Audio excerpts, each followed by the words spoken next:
Mr. President, I would like to nominate for the position of Sergeant at Arms Pwede ba? our former Sergeant at Arms, retired Police Major General Mau Aplaska. I so move, Mr. President. Mr. President, dear colleagues, sorry, hindi pa ako sanay.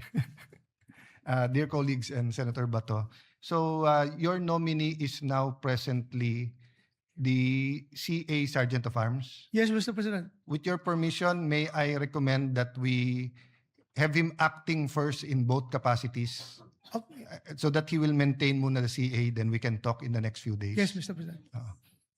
I agree. Thank you. So his official plantilla will still be with the CA, but he will act as our concurrent Sergeant at Arms of the Senate of the Philippines. Yes, Mr. President. Thank you.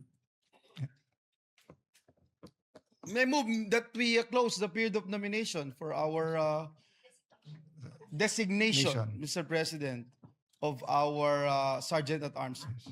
So move, Mr. President. Can you give his full name, please, so that we can... I don't know the full name. So does he have to take his oath or designated lang?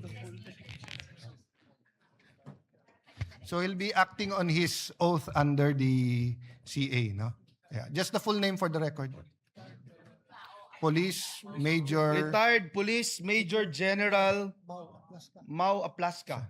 Yes, we call upon you again, General, for service to the Senate. Thank you.